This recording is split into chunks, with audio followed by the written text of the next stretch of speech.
Good morning, नमस्कार। स्वागत है दोस्तों आपका अपना इस प्रेरक कार्यक्रम में जिसका नाम है पॉजिटिव कर्मा। आज है एपिसोड नंबर 1092 और दोस्तों आज हम बात करेंगे बेटियों की। लेकिन उससे पहले मैं आपसे कहना चाहता हूँ कि जो मुस्कुराते हैं हम लोग, मुस्कुराने का असर सीधा हमारी सेहत पर पड़ता है। इसलिए अगर आपको अपनी सेहत अच्छी रखनी है तो आप हमेशा मुस्कुराते रहिए। आरजे आदि, डॉक्टर आदि, मुंबईचा माणूस। दोस्तों आज स्पेशल कार्यक्रम 1092 सुमी जैन ने एक बहुत ही अच्छी कहानी भेजी है जिसका शीर्षक है बेटियां। मुझे उम्मीद है कि ये कहानी आपको अवश्य पसंद आएगी। शुरुआत करता हूँ इस कहानी की कुछ इस प्रकार एक छोटे से ब्रेक के बाद। एपिसोड नंबर 1102 भेजने वाली है सुमी जैन और कहानी का शीर्षक है बेटियां। बहुत ही मार्मिक कहानी है, मुझे उम्मीद है कि आपको पसंद आएगी। बेटी कान्या की शादी पहली बार पिताजी बेटी से मिलने उनके ससुराल पहुंचे, यानी कि शादी के बाद। पिता को लगा था कि मुझे देखते ही कान्या मेरे गले लग जाएगी। अतः सोचते विचारते पिता बेटी के ससुराल पहुंचे और घर में बैठते ही बेटी के बारे में पूछा तो उसकी सास ने बताया कि कान्या रसोई घर में है, अभी बुला देती हूं। सास ने कान्या को आवाज लगाई। अंदर से आवाज आई, हां जी मम्मी जी। कान्या जल्दी जल्दी से बाहर आई और पिता को देखते ही उसके चेहरे पर चमक और खुशी साफ दिख रही थी। परंतु जैसे जैसे ही अपने घर पर मिलती है वैसी चाह कर भी नहीं मिल पाई। कान्या पिता को नमस्ते बोलकर उनके साथ बैठ ही रही थी कि सास ने कहा, चाय बना लो अपने पिताजी के लिए, थके हारे आए हैं। कान्या उठी और रसोई घर जाने के लिए, लेकिन पिताजी ने कहा कि बाद में बना लेना, थोड़ी देर बैठ मेरे पास, बहुत दिन हो गए हैं आज देखे हुए तुम्हें। मेरी लाडली, आ मेरे पास आकर बैठ जा। इतने में देवर ने आवाज लगाई, भाभी मेरी पैंट प्रेस नहीं की क्या आपने? कान्या ने उत्तर दिया, सॉरी भैया भूल गई, अभी करती हूं।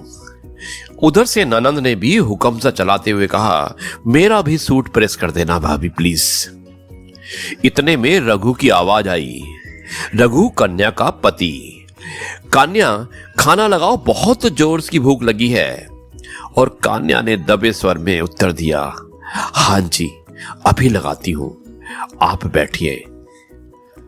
पिता ये सब देखकर सोच में पड़ गए, क्या ये मेरी वही बेटी है जो मुझे कहती थी कि मैं अपने ससुराल में ऐश करूंगी, जैसे यहां रहती हूं वैसे ही रहूंगी, अपनी मर्जी से सोऊंगी, अपनी मर्जी से उठूंगी, मन करेगा तो काम करूंगी वरना नहीं करूंगी, सब पर हुक्म चलाऊंगी।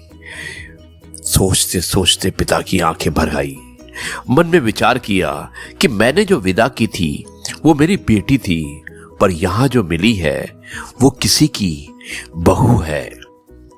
कान्या के रसोई घर में जाते ही पिता ने सबको नमस्ते की और जल्दी में हूं कहकर चल पड़े, क्योंकि एक पिता अपनी बेटी से मिलने आया था। जो उसे मिली थी वो उसकी बेटी नहीं, किसी और की बहू थी। दोस्तों सच तो यह है कि सच ही है, हंसती खेलती बेटियां जिम्मेदारी में बंध के सब कुछ भूल जाती हैं। और हमें अपनी बेटियों को इस तरह से शिक्षित करना चाहिए, पढ़ाना चाहिए कि वो जहां पर रहें उस संसार को जगमगा दें। पिता के घर है तो पिता के घर को जगमगा दें, और अगर ससुराल में है तो उसे अपना घर समझकर उसे जगमगा दे। दोस्तों ये है आपका अपना प्रिय डॉक्टर आदि कश्यप मुंबईचा माणूस, और आपके लिए लेकर आया आपका मनपसंद program positive karma, episode number 1103 और शीर्षक बेटियां। मुझे उम्मीद है कि सुमी जैन द्वारा भेजा हुआ ये लेख, ये कहानी आपको अवश्य पसंद आई होगी। अब मैं इस कार्यक्रम को यहीं पर समाप्त करता हूं। तो जी हाँ दोस्तों, कैसी लगी ये कहानी सुमी जैन की, जिसमें बताया गया है कि इसमें एक पिता एक बेटी से शादी के बाद उसके घर पर मिलने आता है। वो देखता है कि उसकी बेटी कैसी है, और जब घर आता है उसके ससुराल में अपनी बेटी के, तो पाता है कि बेटी जो कहा करती थी कि मैं अपने ससुराल जाकर ऐसे ही रहूंगी, मतलब कि मैं कुछ काम नहीं करूंगी, आराम करूंगी, अपने हिसाब से उठूंगी। लेकिन दोस्तों, वहाँ पे वो कुछ और ही देखता है। वहाँ पे देखता है कि वहाँ पे उसकी कुछ नहीं चलती है। उसके ससुराल वाले जैसा कहते हैं, चाहे वो देवर हो, उसकी देवरानी हो, उसके पति हो, उसकी सास हो, वो जो भी कहते हैं उनकी सारी बातों को मानती है और उसका चेहरा एकदम उतर चुका होता है। और ये देखकर उसका पिता परेशान हो जाता है और वो बिना चाय पिए वापस अपने घर चला जाता है। तो दोस्तों, इस कहानी से यही शिक्षा मिलती है कि हमें हमेशा जिस हालात में रहते हैं उसमें वैसा बनकर रहना चाहिए। कभी भी अपनी ज़िंदगी से बहुत ज़्यादा एक्सपेक्टेशंस नहीं करनी चाहिए, नहीं तो हमेशा हमें दुख ही होता है। ये है आपका अपना प्रिय डॉक्टर आदि कश्यप मुंबईचा माणूस, और आपके लिए लेकर आया आपका मनपसंद प्रोग्राम पॉजिटिव कर्मा। अब मैं इस कार्यक्रम को यहीं पर समाप्त करता हूँ और आपसे कहता हूँ जय गुरु जी, शुक्राना गुरु जी।